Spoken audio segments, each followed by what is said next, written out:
본 방송에서 제공하는 투자 정보는 투자 판단에 대한 조언입니다. 방송에서 제공하는 주식의 가치, 가격 상승 및 가격 하락에 대해서는 방송사에서 보장하지 않습니다.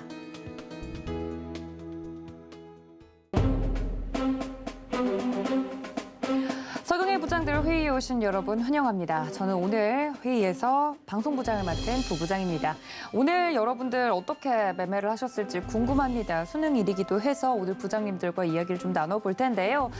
좀 더 피곤했다 하시는 분들도 계시고 좀 새로웠다 하시는 분들도 계셨을 텐데 그것과 상관없이 시장은 역시나 여러 가지 질문과 숙제를 저희에게 던져준 것 같습니다.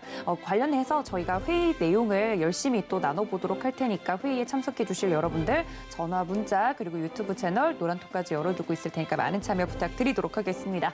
자, 오늘은 부장님들 완전체가 모였다고 합니다. 부장님들 바로 소개를 좀 해볼 텐데요. 이주연 테마부장, 최충성 정보부장, 허반석 산업부장님 모셨습니다. 부장님들 어서 오세요. 안녕하세요. 네, 저희 회의실에도 조금 변화가 생긴 것 같습니다. 저희가 이제 코로나19 확진자 수가 자꾸 역대 최다 기록을 하고 있어서 지금은 방송에 보이지 않는데 이런 투명 막도 지금 설치가 되어 있고 회의실도 업그레이드가 됐는데 우리 부장님들은 좀 오늘 업그레이드가 되셔서 오셨을지 눈빛들이 다들 영혼이 없네요. 허 부장님 오랜만에 오셔서 괜찮으시죠? 네, 제가 방송에는 병가라고 나가는데 예. 개인적인 일정, 집안에 이제 일이 있어서 네, 공식적으로 휴가를 냈던 휴가였다. 것으로, 네, 정정 보도를 드리도록 하겠습니다. 예, 아니 부장님들이 자꾸 아프시고 말없이 안 나오셔서 아프신 줄 알았는데 다행히 아픈 건 아니었네요. 네, 그렇습니다. 예, 근데 아파 보이는 분이 계세요. 정작 아파 보이시는 분은 최 부장님이신 것 같아서 네. 괜찮으세요? 일단 시장이 뭔가 야근한 느낌이라 네, 일정이 이게 한 시간씩 밀리는 것 같네요. 수능이었잖아요. 수학능력 시험이었잖아요. 제가 보는 건 아니니까. 제 생각에 수능 같은 거는 좀 저기 네. 토요일이나 일요일 날, 금요일 날 이렇게 하면 참 좋을 것 같은데. 이거 학생들이 평일날- 보고 있을 수도 있어요, 부장님. 네? 이거 학생들이 혹시 학생들이 이제 수능이 네. 끝나서 네. 시간이 많아요. 시간 많아요. 그래서 학생들을 응원해 줘야 될 것 같습니다. 아, 네, 뭐 이제 끝났으니까. 예, 또 끝났으니까. 끝났으니까. 근데 고생하셨습니다. 수능 끝나고 재테크 공부하기 딱 좋은 시간이긴 해요. 저희 회의에 좀 미래의 사원으로서 네. 미리 저희 좀 회사 문화도 배울 겸 해서 저희 방송을 좀 함께 보시면 좋지 않을까라는 네. 야망 어린 이야기도 좀 저는 생각이 드는데 어떻게 생각하세요? 어린 친구들. 주무실 것 같아요. 예, 알겠습니다. 아니, 뭐, 수능 토크가 생각나서 뭐, 수능 때 무슨 일 있었냐 이런 이야기도 물어보려고 했는데 수능 세대가 아닌 분들도 계시고. 해서. 아닌 분입니다, 명확하게. 이렇게 또 손을 긋네요. 2번 죽었다는 것만 알아주세요. 자, 저희 부장님들과 함께 오늘 이야기를 좀 나눠볼 텐데, 수능도 수능이었지만, 좀 늦게 시작해서 늦게 끝난 그런 시장이었는데, 오늘 시장에 대해서도 이야기를 좀 해보도록 하겠습니다. 병가가 아니라고 정정 보도를 해주신 우리 허 부장님, 오늘 발제자로서 시장 이야기를 좀 해드릴 텐데, 수능날 오늘 시장 어땠나요? 네, 뭐 수능이라고 해서 특별한 것은 1시간 늦게 장이 시작을 했고 1시간 늦게 장이 끝나는 바람에 우리 서경의 부장들도 1시간 더 근무를 한 그런 느낌적인 느낌이었습니다. 조삼모사였는데, 네. 그렇다고 해서 늦게 일어나지는 않잖아요. 네, 그런 부분들이 있고 오히려 이게 시간이 조금 틀어지면 기존에 있던 루틴들이 조금 흐트러지는 기분도 있어서 약간 더 신경 쓰이는 그런 하루가 아니었나 싶었습니다. 지수는 코스피 같은 경우에는 뚜렷한 주도주가 없는 상태로 하락을 좀 했습니다. 글로벌 증시에 여전히 만연한 인플레이션 우려와 이런 것들이 조금 더 시장에 반영된 분위기였고요. 코스닥은 여전히 메타버스, NFT 그리고 2차 전지 소재주 관련된 섹터에서 강세가 좀 지속되는 모습이었습니다. 무엇보다도 수급적인 측면들을 최근에 좀 누누이 살펴보고 있는데요. 코스피에서는 외인들이 오늘 순매도 약 470억 정도를 순매도하는 모습들이 나왔고 기관은 여전히 팔고 있습니다. 연기금이 3거래일 연속으로 좀 매도를 하고 있고요. 코스닥 같은 경우에도 마찬가지로 외국인은 2거래일 연속 매도를 했지만 연기금이 그래도 장 중후반부터 외인들의 매수 회복과 함께 조금씩은 복귀를 해주는 그런 흐름들이 좀 나왔습니다. 선물 시장에서 외인들이 아침에는 매도로 시작을 했다가 매수를 전환하고 마감까지도 3천 계약 정도의 순 매수를 기록하면서 좀 마감을 해주는 흐름이었습니다. 그간 올랐기 때문에 좀 쉬는 모습들이 나오는가를 보고 있습니다. 그래서 오늘장 분봉을 열어놓고 보면 코스피 같은 경우에는 2,930포인트를 지지를 해주면서 흘러가는 모습이었고요. 코스닥 같은 경우에도 꾸준하게 1,020포인트를 오늘 좀 지지를 해준 그런 모습입니다. 그렇기 때문에 앞으로도 코스피 기준으로는 지금 오늘 저점이죠. 2,930포인트에 대한 장중 이탈이 나오는지 안 나오는지 내일 장과 그리고 월요일 장도 좀 지켜보시면 좋겠다라는 말씀드리고 싶고요. 코스닥은 1,000포인트나 1,020포인트 정도, 오늘 저점이 1,018포인트였는데 오늘 저점 기준으로 1,020포인트를 지지하는지 장중에 좀 체크를 하시면서 좀 보시면 좋겠다라는 말씀을 드리고, 그리고 지난주에 동일한 이 차트를 말씀을 드리면서 화요일에도 이런 말씀 드렸습니다.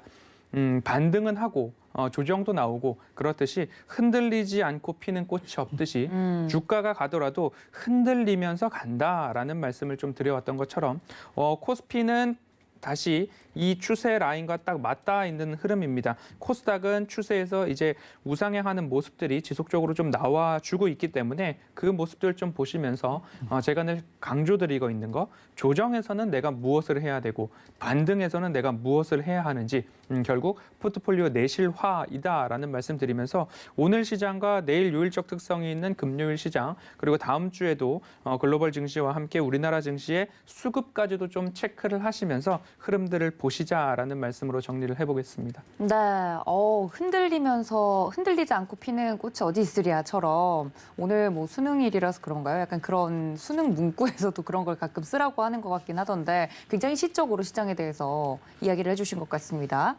네, 제가 매월 캐치프레이즈를 만들다 보니까 네. 이제 12월 달엔 또 어떤 캐치프레이즈를 압박이 만들어야 슬슬 될지 오죠? 예, 네. 고민이 되고 있습니다. 네, 12월 캐치프라이즈도 좀 기대를 해보도록 하겠습니다. 관련돼서 짚어주신 내용들 중에 메타버스랑 NFT 이야기를 한 번씩 언급을 안 할 수 없을 것 같은데요. 이게 과열이냐 혹은 새로운 바람이냐 이야기들이 계속 나오고 있습니다만 메타버스나 NFT 언급이 되면 관련 종목들이 정말 최근에도 잘 가는 모습을 보여주고 있어서 일단 메타버스 관련돼서는 저희가 또 회의 시간에 많이 다루지 않았습니까?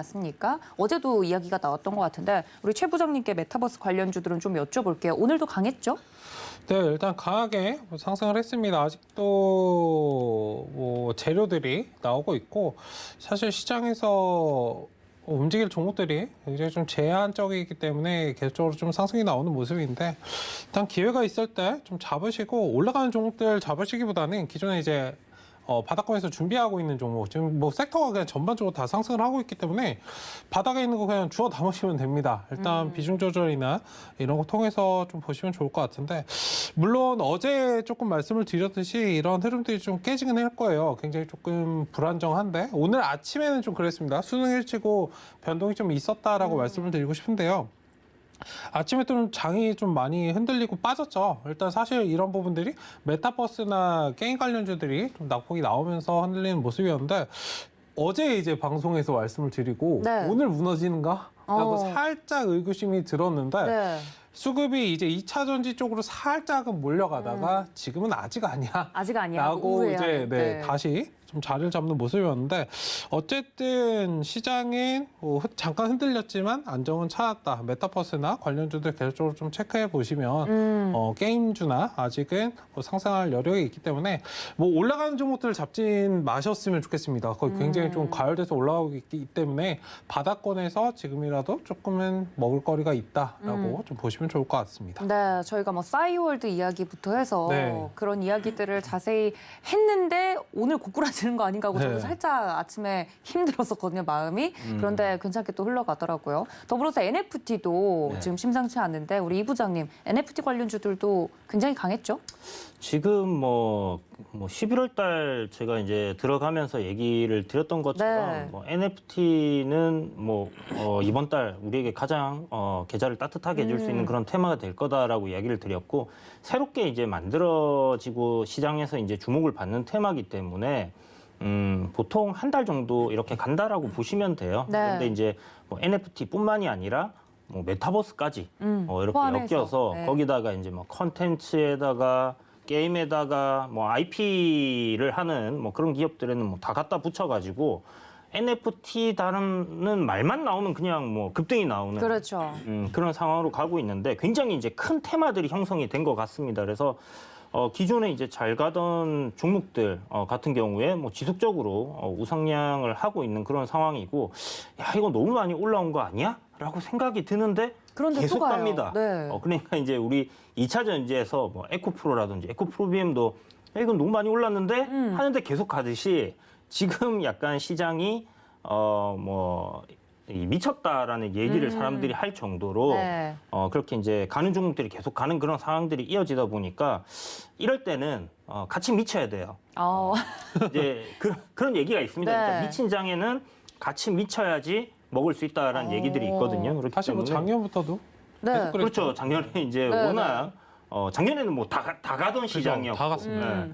그럼 이번 그때 다 같이 시장- 미쳤었던 특히 건가요? 이제 백신을 보면 그렇죠. 그러니까 뭐 사실 뭐 10버거가 아니라 뭐 30버거가 막 계속 나오는 그런 시장이었기 때문에 지금도 뭐 마찬가지입니다. 뭐 위메이드 같은 거 한번 보시면 계속 정말 갑니다. 계속 가고 있는 상황이고, 그래서 사실 이제는 가는 말에 올라타라고 항상 얘기를 드리지만 조금 그런 종목들은 조심을 하셔야 되지 않겠나 하는 생각도 좀 들고요. 네. 물론 추세적인 관점에서 트레이딩은 여러분들이 어차피 손절을 정해놓고 그렇죠. 하는 거면 뭐 가능하다라고 생각을 하고 강한 종목들, 거래대금 센 종목들 위주로 시장에서 가장 핫한 그런 종목들을 보셔야 된다. 그래서 뭐 NFT나 메타버스 지금 계속 순환매 돌면서 움직이고 있으니까 네. 뭐 오늘 코인 관련주인 비덴트 같은 것도 네, 맞습니다. 뭐 상한가를 갖고 대장인 것 같아요. 뭐 두나무 관련주들이 오늘 다 따라서 움직이는 형태가 되더라고요. 그래서 테마들이 지금 순환매 돌면서 계속 움직이고 있기 때문에 시장이 반등이 나오는 시점에는 수급이 좀 분산돼 가지고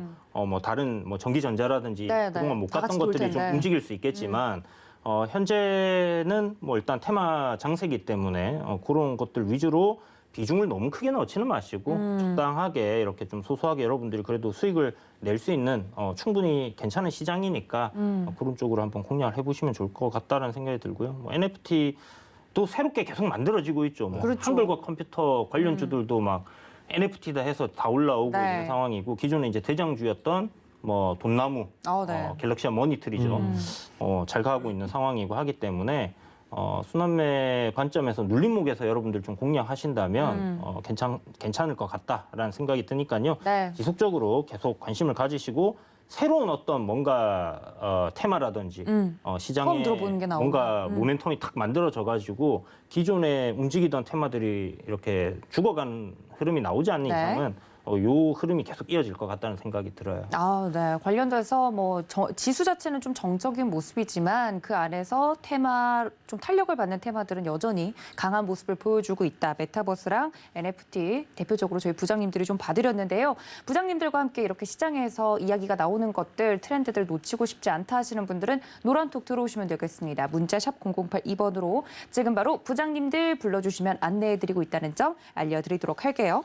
자, 그렇다면 오늘 또 준비해 주신 발제 이슈는 어떤 내용일지 궁금해지는데요. 어떤 이슈 준비해 주셨는지 함께 만나보시죠. 네, 반도체 이야기가 나왔네요. 탄력받은 반도체 투자하려면 이것에 집중해라라고 이야기를 해주셔서 과연 이것이 무엇인가? 저는 약간 결론부터 두 갈씩으로 딱 듣고 싶은데 또 저희가 그렇게 하면 너무 재미가 없잖아요. 반도체 이야기를 또 준비해 주셨다고 하니까 우리 허 부장님께 좀 여쭤보도록 하겠습니다. 네.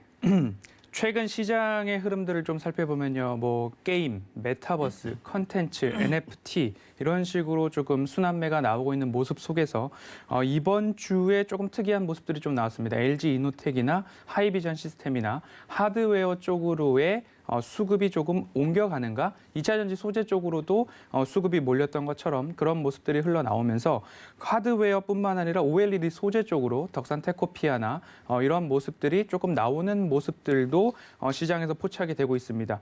그러면 지금까지 그리고 이번 주 그리고 다음 주나 그 차기의 테마로서는 어떤 모습들이 움직일까를 한 번쯤 공부를 해볼 필요도 있고 투자자의 시선으로 좀 바라볼 필요도 있을 것 같습니다. 그래서 장비 쪽으로 그리고 뭐 반도체나 통신 장비 쪽, 네트워크 이런 쪽으로도 시장의 관심들이 있을 수는 없지 않을까? 있지 않을까? 그런 흐름들까지도 한 번씩 공부를 해보시면 좋겠다라고 산업부장으로서 오늘은 반도체와 관련된 이야기를 좀 드리려고 합니다. 삼성전자와 SK 하이닉스가 올라야 우리나라 주가 지수가 오르는 건지 아니면 주가 지수가 오르니까 하이닉스와 삼성전자가 오르는 건지 우리나라 시총, 코스피 시총의 20% 이상을 차지를 하는 흐름이고요. 그리고 시총, 코스피 시총 1위부터 10위까지가 적어도 40% 이상을 45%까지도 차지하는 흐름들이 좀 나오고 있기 때문에 특히 코스피 지수에서는 대형주들의 움직임이 좀 중요하다라고 볼 수밖에 없을 것 같습니다.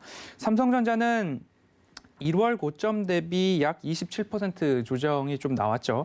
그런 흐름이었고요. 그리고 SK 하이닉스 같은 경우에는 3월 고점 대비 약 38%의 하락을 마감을 하고 9만 원의 저점을 그린 이후에 반등이 조금 나와 있는 그런 흐름입니다. 그래서 10만 원을 넘겨서 11만 원에 오늘 종가가 좀 형성이 돼 있는 모습입니다. 그래서 반도체 업황에 있어서 이 두 기업들이 대표적인 삼성전자와 SK 하이닉스가 과연 저점을 찍었는가에 대한 확인도 좀 필요할 것 같아서 반도체 업황에 대해서 같이 공부도 하고 이야기를 나누려고 합니다. 네. SK 하이닉스 같은 경우에는 주가 지수 그리고 차트상으로 본다 하더라도 9만 원대에서 바닥을 이루었는데 이 부분을 제가 차트상 저위험 구간이라는 말씀을 좀 드리면서 이런 흐름들을 좀 말씀을 드렸었습니다. 이렇게 길게 차트 흐름들을 거의 2012년도부터 열어놓고 보면 이렇게 바닥들이 형성되어 있는 모습들이 좀 보여집니다. 그러면 이러한 차트를 이렇게 잘라놓고 본다면 여기서 과연 바닥이 이 추세선과 맞닿은 적이 있는가, 맞닿은 날이 올 것인가에 대한 의문을 갖게 되죠. 그런데 고점을 찍은 이후에 끊임없이 하락을 하다가 결국 이 추세선과 맞닿는 그런 일들이 좀 나왔다. 거기가 9만 원이더라라고 좀 볼 수도 있을 것 같고요. 그래서 SK 하이닉스는 저점을 확인을 했다라고 보는 것이 시장의 대세적인 이야기가 좀 나오고 있고요. 하지만 삼성전자는 7만 원 라인을 지지를 해주고 있습니다. 그것도 이제 꼴깍꼴깍이라는 표현을 써야 될지 모르겠습니다. 7만 원 라인을 그래도 장중에 이탈을 하거나 이탈을 했다가는 다시 금방 또 올라오는 모습들이 나오고 있기 때문에 10월 달부터 수차례 7만 원 라인을 지지해 가고 있기 때문에 7만 원 라인에서 다시 또 한번 반등이 나오는가 이번 주 그리고 다음 주에도 지켜볼 필요가 있다라는 말씀을 좀 드리고 싶습니다. 결론적으로 미국은 반도체로, 중국은 원자재로 G2 세계 글로벌 경제의 패권을 놓고서 경쟁을 하는 모습이고 지난주 이제 미국과 중국의 대통령과 주석이 같이 화상으로나마 만남을 통해서 뭔가 대화의 물꼬를 열었습니다. 그래서 앞으로 이 두 국가가 어떠한 결론을 내는지 그리고 실무진에서 어떠한 뭔가 결실이 있었다라고 합의문은 아니더라도 뭔가 실무 협상 안에서 관세를 인하한다던가 그러한 이야기들이 속속 나올 수 있는 기대감들이 좀 지켜보고 있는 중이니까 그 부분에서 뭔가 해결의 실마리가 좀 나온다면 주가지수 그리고 반도체 업종 그리고 시총 상위주인 삼성전자와 SK 하이닉스도 일부 조금 바닥 확인 그리고 그 이상의 모습들이 나오지 않을까라는 말씀을 좀 드리고 싶습니다. 그리고 앞으로 산업에 있어서도 메타버스나 그리고 XR 기기라고 하는 부분들 그 부분에 있어서도 반도체는 필수적으로 필요하다라는 말씀을 누누이 드려오고 있습니다. 거기다가 한 가지를 더한다면 차세대 산업에도 필수적인 부분이죠. 전기차 침투율이 어마어마하게 올라갈 것이기 때문에 전기자동차 안에 들어가는 반도체 부족 현상들도 나오고 있어서 반도체 업황에 대해서는 그리고 산업에 대해서는 필수 불가결한 꼭 있어야 되는 핵심 산업인데 그 산업의 반등이 그리고 주가의 상승이 언제쯤 이루어질까에 대해서는 우리가 열심히 공부를 또 해야 그리고 미리미리 준비를 해야 그 업종에서도 수익을 낼 수 있지 않을까라는 의미에서 오늘은 반도체 섹터를 부장님들과 함께 조금 더 살펴보도록 하겠습니다. 네, 오늘의 주제 반도체이니만큼 좀 공부가 많이 필요한 분야라 우리 부장님들의 의견이 좀 궁금해지긴 합니다. 반도체에 대해서는 굉장히 시장에 엇갈린 이야기들이 나오고 있어요. 사실 우리 허 부장님이 브리핑을 해주신 것처럼 반도체가 안 쓰이는 미래 먹거리 산업이 거의 없죠. 그런데도 불구하고 미국과 중국 사이에서 지금 한국 반도체가 고전하고 있는 모습이라든지 앞으로 위드 코로나 시대 반도체 산업이 어떻게 될 것인지에 대해서 많은 분들이 좋을 것이다 혹은 이런 이로 안 좋을 것이다 이야기가 나오고 있는데 일단 앞으로 내년 시장을 저희는 좀 빠르게 준비를 해야 되는 투자자로서 반도체 섹터 과연 주도주로서 자리매김할 수 있을지 이게 제일 궁금하거든요. 한국 시장 사실 고질적으로 반도체 관련 종목들이 가장 많지 않습니까? 관련돼서 이야기를 좀 나눠볼 텐데 우리 허 부장님 이야기는 조금 뒤에 듣고 두 부장님의 의견이 솔직한 의견이 좀 궁금해요. 이 부장님 혹시 반도체 섹터 저희 주도주로서 자리매김할 수 있을까요? 뭐 일단 네. 반도체 긍정적인 네. 흐름은 분명히 나오는 것 같아요. 그러니까 예. 아니 갑자기 리듬을 타시길래 속에서 나오셨는데. 어디 보자. 보자. 근데 말을 하기 전에 말을 하면서 그 리듬을 타면 네. 약간 나이가 든 거라고 아, 그런 그래요? 얘기를 들었어요. 내가- 저도 좀 리듬 타거든요. 내가 빨리빨리 이렇게 좀 리듬 타셨는데 왜 끊으셨어요. 오늘 아, 공복이다 그러니까요. 보니까 그러니까요. 머리가 빨리빨리 회전이 안 되는 것 같아요. 저녁 드셔야 될 것 같은데요, 부장님. 그러니까요. 예, 아무튼 네. 허 부장님께서 이제 아까 얘기도 하셨는데 하이닉스 같은 경우는 예, 예. 이제 좀 바닥을 찍고 살짝 추세를 전환하려고 하는 그런 흐름들이 나오는 것 같고요. 네. 뭐 삼성전자도 어떻게 보면 지수랑 거의 비슷한 흐름이긴 한데 이중바닥 형태를 만든 것 같다라는 생각도 들고 그리고 뭐 며칠 전에 보면 SFA 반도체라든지 네. 관련해서 이제 좀 소형 반도체 관련주들이 움직였었어요. 네. 그러니까 갑자기 이름이 생각이 안 나는데 좀 탄력 있게 움직이는 애들이 있거든요. 아, 평소에 이제 뭐였을까요? 거래량이 네. 없던 종목인데 그런 것들이 이제 움직이는 거 봐서는 시장이 이제 반등 나올 때 그동안에 좀 많이 소외되었던 섹터들이 올라올 가능성은 분명히 있다라고 생각을 하고 있고요. 뭐 뉴스나 기사 반도체 관련해서 워낙 많이 나오다 보니까 그렇죠. 알고 계시겠지만 실적은 정말 다 좋아지고 있잖아요. 그럼에도 불구하고 주가는 계속 내려가고 있다라는 부분이었기 때문에 그러니까요. 아무래도 이제 뭐 시장이 좀 괜찮아지는 그런 분위기를 풍긴다면 이런 매수세들이 그동안에 오르지 못하고 실적은 좋아진 그런 기업들을 좀 찾아간다라고 했을 때는 분명히 긍정적인 흐름을 보여줄 수 있지 않겠나 하고 저도 유심히 좀 지켜보고 있는 그런 상황입니다. 유심히 좀 지켜보고 있는 상황이다. 우리 최 부장님은 어떻게 생각하세요? 네, 일단 반도체는 주도 섹터로는 좀 약하지만 지켜볼 필요는 있다라고 말씀드리고 싶고 뭐 실적 관련된 부분은 사실 그렇습니다. 기업의 뭔가 기업이 존재는 돈을 잘 벌려고 있는 네, 거죠. 예. 이윤 창출이에요. 그렇죠. 당연한 거다라고 제1 말씀드리고 목적이죠. 싶고. 네, 그러니까 실적 관련된 부분, 기본적으로 회사가 좀 튼튼하게 유지될 수 있는 게 사실 실적인 것 같고 실적과 관련돼서 만약에 상승을 좀 크게 할 거면 굉장히 좀 큰 실적 있죠. 기존에 좀 잔잔하게 나왔던 뭐 1,000억을 찍던 회사라면 1,000억 이상이 갑자기 뭐 2배, 3배로 찍히는 그런 영업이익이 있다면 굉장히 좀 큰 호재가 될 수 있지만 네. 뭐 1,000억씩 계속 찍히던 회사는 원래 1,000억이기 때문에 그렇게 기대감이 많지 않다. 그러니까 일단은 그런 부분을 좀 보시고 옥석 가리기를 하실 필요가 있지 않을까. 어쨌든 반도체 관련해서는 굉장히 좀 다양하고 섹터도 굉장히 많고요. 광범위한데 저는 사실 말씀드리고 싶은 게 그거예요. 주식이든 뭐든 학문이 아닙니다. 공부하지 말아요. 공부를 뭐 파고들어서 뭐 기판 막 뜯어가지고 보시는 분들 많으신데 아, 반도체 공부를 위해서요? 반도체 뭐 여기에 이게 들어가니까 이게 꼭 필요하다.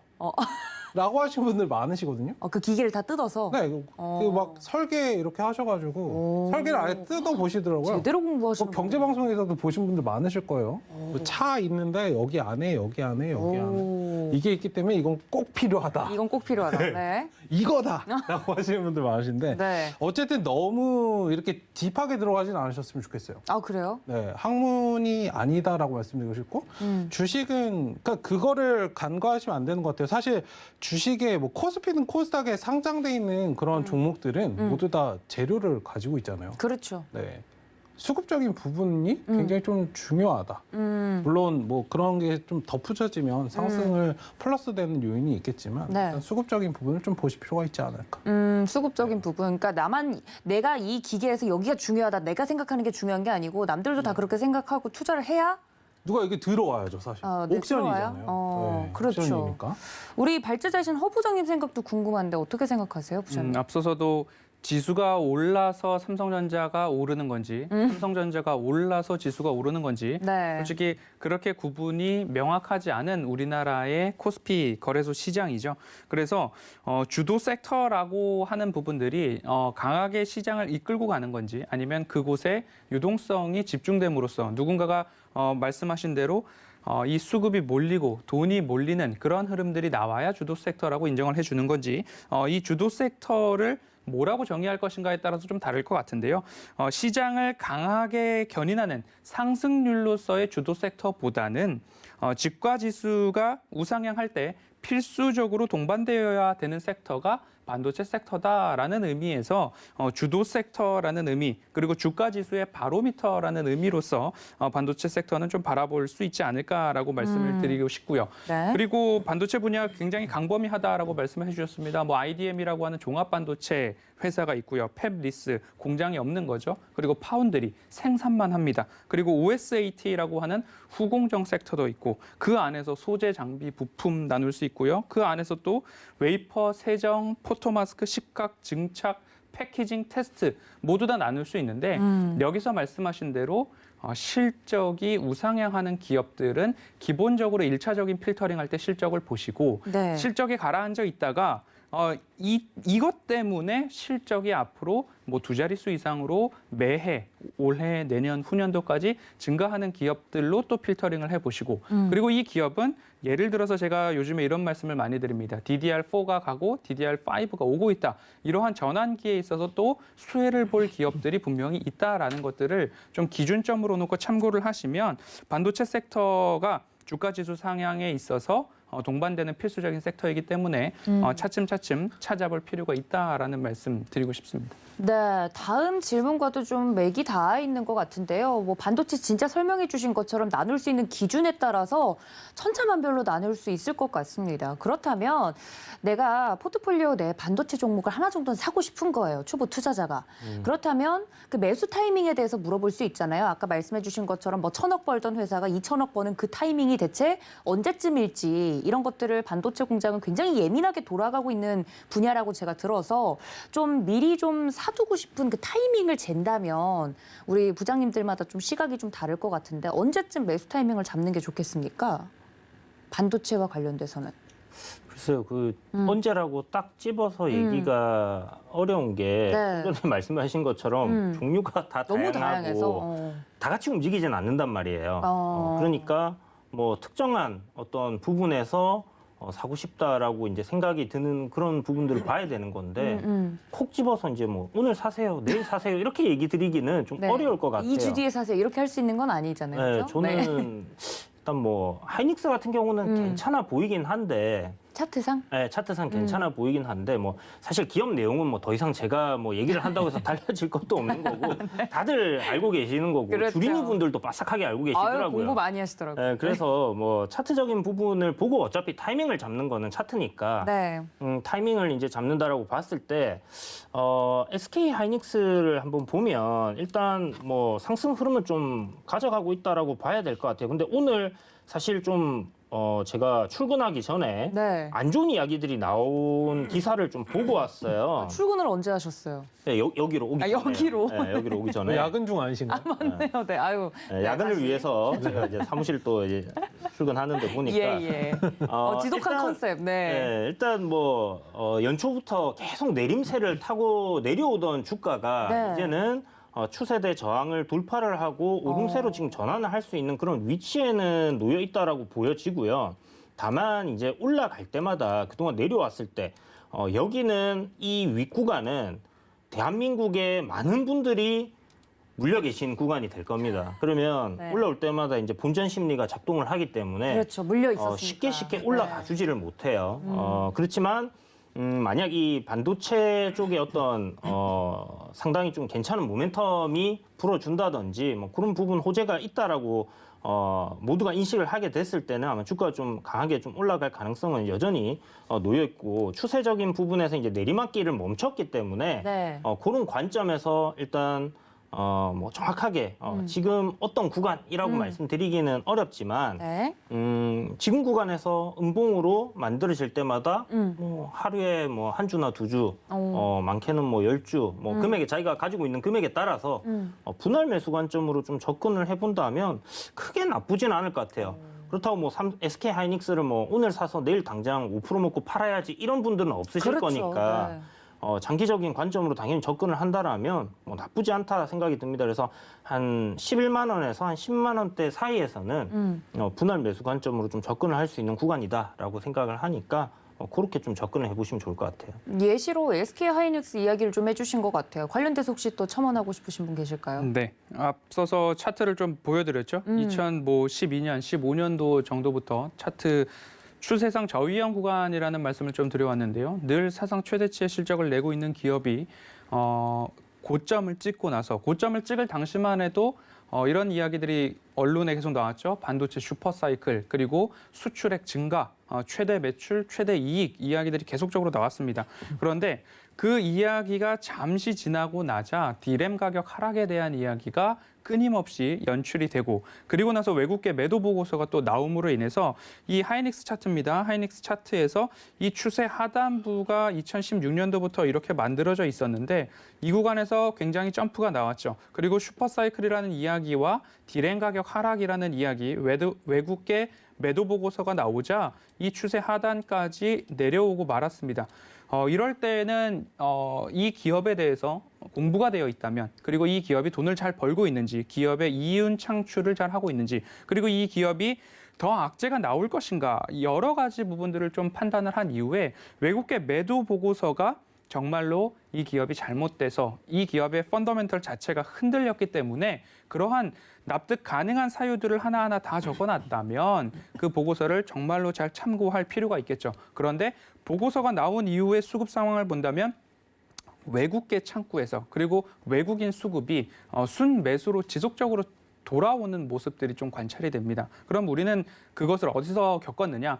2차 전지 섹터에서도 겪었고요. 플랫폼 섹터에서도 겪었고요. 반도체 섹터에서도 모두 다 경험을 했습니다. 그런 것들을 보았을 때 직접 이제 보는 거죠. D램 가격이 얼마만큼 하락을 했는가, 2018년도에는 어땠는가 이런 것들을 좀 비교를 해보면 2018년도에는 D램 가격 고점이 3분기에 D램 가격 고점을 찍고 하향하기 시작을 했는데 주가는 2018년도 연초부터 떨어지기 시작을 했습니다. 그래서 일상적으로 그리고 업황을 볼 때 D램 가격 기준으로 주가 지수는 6개월 정도 선행한다라는 이야기들이 이제서야 또 회자되고 있습니다. 2018년도에도 그랬거든요. 그러면 올해를 본다면 D램 가격의 저점을 이제 DDR4 기준으로 볼 때 내년 2분기 이전 이 D램 가격 저점을 찍지 않을까라는 이야기들이 나오고 있습니다. 그러면 올해 4분기부터는 저점을 찍을 수 있다라는 또 이야기가 나오게 되겠죠. 주가는 D램 가격보다 6개월 정도 선행한다라는 이야기가 2018년도에도 성립이 되었었기 때문에 그런 거죠. 그러면 하이닉스는 저점을 찍고 나서 외국인들이 어마어마하게 매수를 한 다음에 어떤 일이 일어났느냐? 목표 주가 다시 상향에 대한 보고서가 하나둘씩 나오기 시작했습니다. 그래서 10만 원을 뚫고 다시 11만 원까지 올라선 상황이기 때문에 이러한 것들을 미리미리 좀 알아놓고 공부해놓고 공부를 아까 전에 이제 정부 부장님께서 엄청나게 좋은 이야기를 해주셨어요. 네. 자동차를 딱 갖다 놓고 자동차를 뜯어서 설계도까지 들어가서 네. 그 안에 저 구석에 뭐가 있다라고 보는 공부가 아니라 그간에 이 기업이 어떻게 흘러왔는지 이 기업이 매출이 어디서 냈는지 그리고 잠시 후에 제가 후공정 이야기를 말씀드리면서 네. 미국과 중국이 패권 경쟁을 하고 있는데 매출이 다각화되어 있는 기업이 있는 반면 한 국가에 미국이면 미국, 중국이면 중국 한 국가에 집중되어 있는 기업들이 있어요. 수출 네. 비중이. 그런 기업들은 둘 중에 하나가 뭔가 실수를 하게 되거나 한쪽에 대한 수출길이 막히게 되면 또 어려움을 겪게 되니까 네. 매출 다각화가 이루어져 있는가 이런 부분들을 기업 내용들을 좀 분석을 하면 저점을 좀 잡을 수 있지 않았을까라는 말씀을 드리고 싶고요.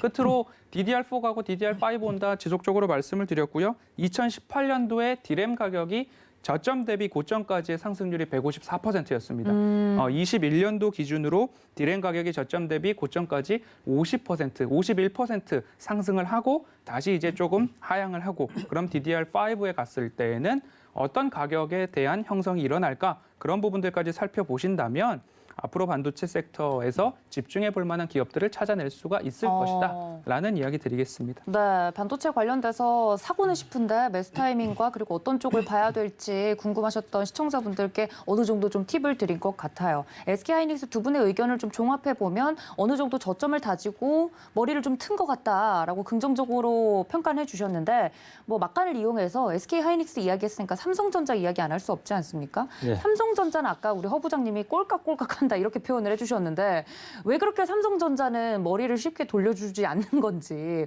저기 9층에 계시는 많은 분들의 지금 아우성 소리가 들리고 있는 것 같은데 이제 소리도 안 들리는 것 같기도 해요. 네, 삼성전자는 어떻게 생각하시는지 막간을 이용해서 좀 여쭤보고 싶네요. 우리 최 부장님 뭐 좋은 소리 들으려고 제가 물어본 건 아닌데요. 네.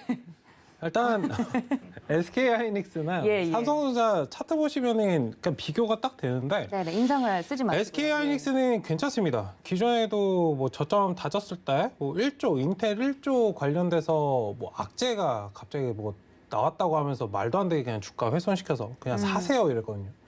네, 누가 사라고 누굴 하셨어요? 걱정해 주냐. 정말 거래량도 많이 터지고 네. 그래요. 그죠? SK하이닉스가 1조면 우리가 그냥 100만 원 쓰는 거랑 똑같습니다. 솔직하게 말씀드릴게요. 네, 일단 그런 관점이기 때문에 어쨌든 뭐 10만 원이 될 수도 있고요. 네, 저는 어쨌든 100만 원 큰데요. 네, 걱정할 필요는 없는 그런 아. 돈이기 때문에 사세요라고 말씀드렸는데 오히려 이제 시장이 떨어질 때도 이제 보시면은 뭐 15만 원 찍었던 게 이제 9만 원까지 왔어요. 차트상으로 그냥 기술적으로 그냥 대형주를 잘 매매 안 하는 제 입장에서도 네. 괜찮습니다. 오. 뭐 저점을 좀 다졌네라고 볼 수 있겠는데 삼성전자는 반대적이에요. 이 수급적인 측면에서도 보셔도 아직도 이제 개인 투자자가 이제 겁을 먹었어요. 오히려 반등이 나오니까 빠져나옵니다. 외국인 기관은 사고 있는데 사실 수급만 보셔도 답은 뭐 다른 거 말씀드릴 필요가 없는데 삼성전자 아직도 개인 투자자들이 사고 있어요. 네, 떨어지면 사고 올라갈 만하면 또 사고 계속적으로 사고 있기 때문에 아직은 떨어질 가능성이 훨씬 많다라고 좀 말씀을 드리도록 하겠고 주가가 사실 상승을 하는 건 어느 정도 물량을 소화해야 됩니다. 네.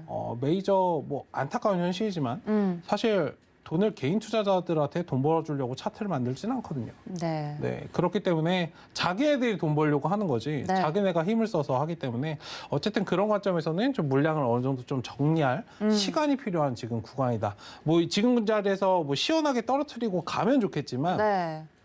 그러지 않게 두 가지가 있죠. 개인 투자자가 좀 빠져나가게 만드는 건 떨어뜨리고 가거나 네. 아니면 답답하게 옆으로 계속 끌고 가는 시간을 좀 끌거나. 네, 계속 옆으로 끌고 가면 버티다 빠져나가는 거죠. 네. 예. 일단 그런 관점에서 수급을 좀 보시면 사실 답은 이미 나와 있지 보이지 않나. 않을까라고 말씀을 드리겠습니다. 알겠습니다. 삼성전자와 SK하이닉스 이렇게 또 대비되는 이야기들을 듣다 보니까 이해가 되는 것 같습니다. 여러분들 투자에 좀 참고를 하시면 좋을 것 같고요. 아까 발제자이신 허 부장님께서 팁을 약간 주셨는데 세대 교체가 일어나고 있는 부분이 있습니다. DDR5 이야기가 그것인데 D램 시장에서 이제 차세대 반도체 규격이 DDR5로 바뀌면서 이러한 부분들에서 또 수혜를 받을 수 있는 종목들은 탄력이 반도체 안에서 또 좋다. 이런 뉴스를 제가 봐서 이 이야기가 좀 저는 듣고 싶어요. 매수 타이밍을 아까 여쭤봤던 것도 이렇게 좀 교체가 되다 보면 어쩔 수 없이 써야 되잖아요.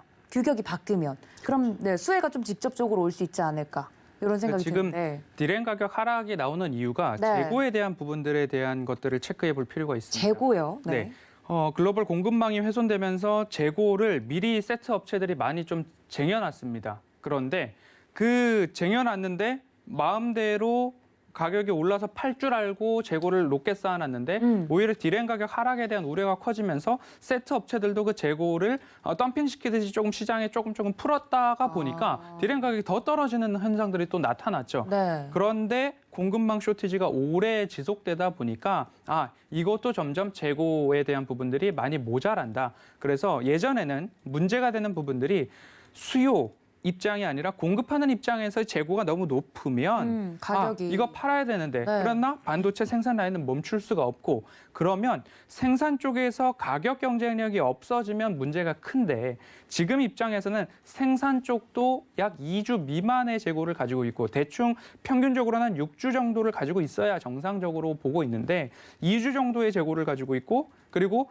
수요 측에 있어서도 PC, 세트 업체 쪽에서도 마찬가지로 2주 정도의 이 재고 수준을 유지하고 있다라고 합니다. 그리고 또 한 가지는 서버를 운영하는 그리고 만들고 있는 하이퍼스케일러라고 하는 구글, 아마존, MS 이쪽이 되겠죠. 여기에 있어서는 재고를 명확하게 공개를 하지 않습니다. 대충 또는 구두로 이야기한 것들을 종합해서 재고에 대한 이야기를 좀 나눠야 되는데 그 재고가 정확하게 파악되지 않는 이유는 결국 우리가 공급받을 때 우리는 재고가 넉넉하니까 지금 비싸게 주고 사지 않아도 돼라는 그 지위를 유지하기 위해서 재고에 대한 부분들은 그렇게 크게 공개가 되지 않고 있고 이 세 기업 모두 다 미국 기업이라는 특징이 있습니다. 그래서 서로 간의 정보 공유가 되고 있지 않을까라는 합리적인 의심도 좀 가능을 하겠죠. 그러나 이제 와서는 대부분 재고는 줄어들었다. 그리고 또 한 가지는 DDR5가 오는데 DDR5는 생산사 측에서는 하나하나 테스트가 끝나면 재고를 쌓을 수 있습니다. 하지만 수요자 입장에서는 재고가 전무한 상황이죠. 그러면 이제부터 사피어 래피드나 DDR5가 적용 가능한 CPU들이 나오고 있습니다. 그러면 내년도 2분기 안으로는 서버 PC에도 적용이 가능한 네. CPU 운영 체제들이 하나하나 출시가 되고 이제 상용화가 됩니다.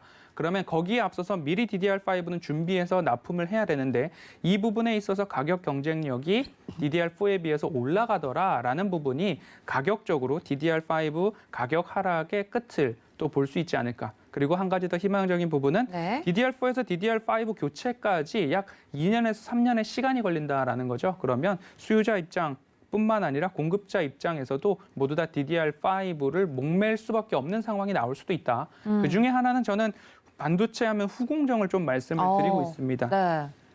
4월 달에도 서울경제TV 작전 리포트에서 좀 말씀을 드렸던 기업이기도 한데요. 어떤 종목? ISC라는 기업입니다. 네. ISC인데요. ISC도 차트를 이렇게 말씀을 드릴 때 추세선을 늘 그리면서 말씀을 좀 드려왔습니다. 이러한 차트상 저위험 구간인가를 늘 말씀을 좀 드리는데요. 이 구간에서 매수가 가능하다라는 말씀을 좀 드렸고요. 그리고 평행한 선을 하나 더 그어서 그 위로 올려보면 어디서 되돌림이 나올까에 대한 대략적인 짐작을 해볼 수 있는 포인트들이 좀 나옵니다. 그러면 앞으로 ISC가 이 박스권과 우상향 추세를 유지할 수 있다라는 데에 제가 설명을 드리는 이유 중에 하나는 DDR4에서 DDR5로 전환할 때 가격 상승이 있는데 예년에는 가격이 어땠느냐? DDR3에서 DDR5로 올 때 ISC는 테스트 소켓을 만드는 세계 점유율 1위 기업인데 가격이 DDR3에서 4로 할 때 30% 정도 가격 상승이 발생을 했습니다. 그 안에서 차지하고 있는 라인이나 그런 전환되는 데 있어서 수요가 있기 때문에 앞으로 DDR4에서 5로 갈 때에도 이 정도의 가격 상승은 좀 나타날 수 있다라는 부분들을 좀 감안해 보신다면 장기적으로 추세 저점에서 관심을 가져볼 필요가 있다라는 말씀 덧붙여서 드리겠습니다. 네, 나머지 부장님들의 의견도 굉장히 궁금한데 우리 허 부장님은 그 DDR5 수혜주 중에서도 특히나 후공정 집중해서 이야기를 해주셨는데 테마 부장님은 어떻게 생각하시나요? 뭐 좋은 말씀 해주신 것 같아요. 네. 당연히 이제 이렇게 이제 뭐 어떤 생태계가 변하는 시점에 네. 거기에 이제 기업이 이익 자체가 이제 이렇게 점프할 수 있는 그런 상황이 만들어진다는 건 당연히 이제 좀 집중을 해봐야 되는 부분이고 정확하게 이제 이런 기업들의 상태를 잘 알려주신 것 같은데. 저는 일단 좀 긴 관점으로 이렇게 보기보다는 일단 기업 자체는 괜찮은 기업들을 뽑아놓고 시점이 나올 때마다 좀 들락날락하는 그런 종목들이 있긴 있습니다. 뭐 반도체 섹터라든지 그냥 워낙 그렇게 이제 시세적인 측면에서 재미가 없다 보니까 잘 하지는 않지만 동진 세미캠이라든지 아니면 이제 최근에 뭐 아까 앵커님께서도 말씀하셨지만 네. 뭐 DDR5 관련주들 하면 이제 막 뭐 최근에 뭐 시세가 좋다라고 얘기 나왔던 게 아마 네. 이미 주가가 그렇게 올라가서 그런 기사가 나오지 않았나라는 생각이 들고요.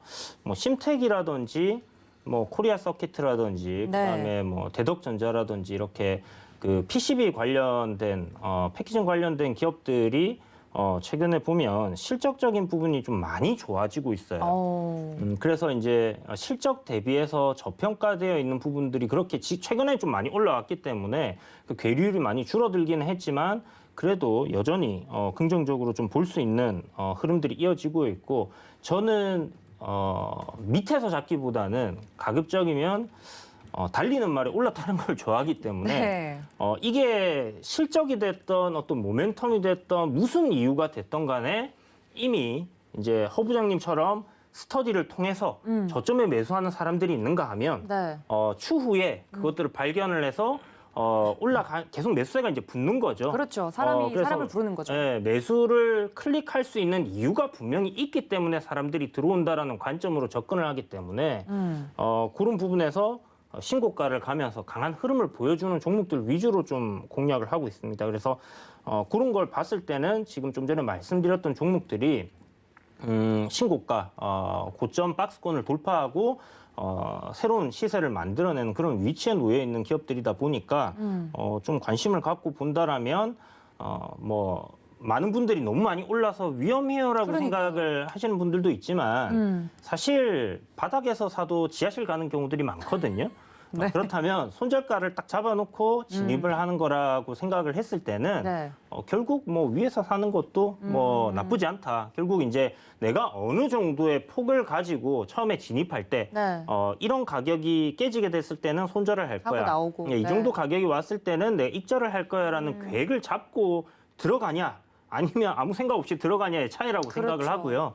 뭐 상단에서 강하게 가는 종목들 계속 강하게 가기 때문에 그런 관점으로 접근한다면 추세가 부러지기 전까지는 그냥 괜찮아 보인다. 접근을 해서 손절가만 딱 세팅하고 네. 가보는 것도 괜찮다라고 생각이 듭니다. 네, 이게 바로 가는 말에 올라타는 경우가 아닐까 싶은데 우리 마지막으로 최 부장님은 어떻게 생각하시나요? 네, 일단은 뭐 반도체 관련해서 그러니까 투자의 관점의 사실 차이인 것 같아요. 네. 나는 시대의 변화를 좀 느끼고 수익을 좀 빠르게 내겠다 하시는 분들, 그러니까 시대의 변화를 좀 받아들이시는 분들, 네. 빠르게 좀 받아들일 수 있는 분들은 상승 추세가 시작되면 가는 말에 올라타는 관점이 맞는 것 같고, 나는 그냥 묵직하게 꾸준하게 영업이익이나 이런 것들이 좀 증가할 수 있는 그런 기업을 본다라고 본다면 기존에 우리가 알고 있던 종목들을 끌어가시는 게 좀 좋다라고 말씀드리고 싶은데, 사실 이것들을 보시는 것도 좋지만 뭐 시가총액이 굉장히 좀 높은 것들은 좀 피하시는 게 좋지 않을까. 그런 측면에서는 파급력 면을 좀 보셨으면 좋겠고요. 사람들이 많이 알고는 있으나 많이 좀 대중적이지 않은, 그러니까 누구나 너나 나나 다 가지고 있는 그런 종목들을 좀 가지고 계시면 상승 탄력을 받기 굉장히 좀 힘들 수 있기 때문에 어쨌든 그런 부분에 좀 옥석거리기가 두 개 다 투자 관점에서 맞아 떨어진다면 수익은 좀 크게 나올 수 있는데, 어쨌든 최근에 뭐 DDR5 관련된 뭐 수혜 종목은 뭐 심텍이나 대적전자가 좀 빠르게 움직이고 있으니까 뭐 이 부분들 좀 보시면 좋을 것 같습니다. 지금은 이제 PCB나 후공정 쪽을 보시는 것이 맞고요. 네. 알겠습니다. 반도체 투자와 관련돼서 오늘은 PCB나 후공정 쪽에 대해서 그리고 그 안에서 잘 가고 있는 종목들 위주로 좀 살펴봤습니다. 여러분들 반도체 투자하시는 데 도움이 되셨길 바라면서 저희 부장님들 내일장 포인트도 정리를 해주셨다고 하니까요. 어떤 포인트들인지 함께 만나보시죠. 네, 부장님들의 내일장 핵심 포인트 적어보겠습니다. 산업부장님, 허부장님은 조정과 반등의 이것 관리를 철저히 하자라고 이야기를 해드렸고요. 테마부장님, 이부장님은 지수 반등 시 이것을 보자라고 이야기를 해주셨습니다. 그리고 우리 정보부장님이신 최 부장님은 답을 찾자, 늘 그래왔듯이라고 굉장히 문학적으로 설명을 해주셨습니다. 내일장 투자 포인트에서 대체 이것이 뭔지, 답이 뭔지 너무 궁금해서 나는 오늘잠 잠을 못 자겠다 하시는 분들은 도란톡 들어오시면 됩니다. 문자 샵 0082번으로 부장님들 불러주시면 안내를 해드리고 있고 QR코드 통해서도 입장이 가능하고요.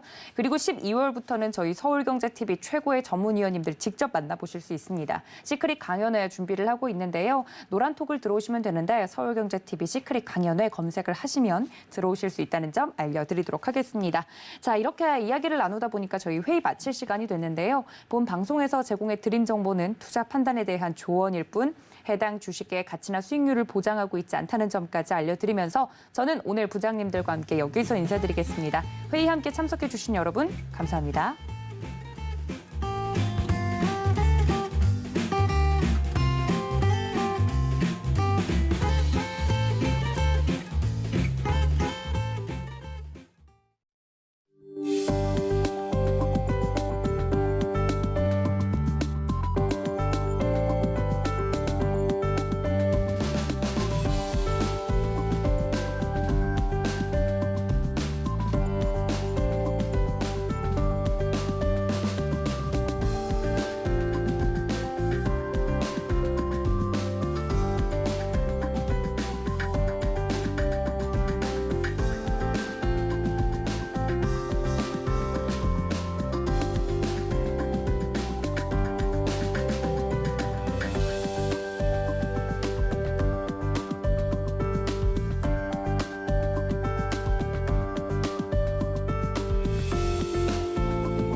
방송에서 제공하는 투자 정보는 투자 판단에 대한 조언입니다. 방송에서 제공하는 주식의 가치, 가격 상승 및 가격 하락에 대해서는 방송사에서 보장하지 않습니다.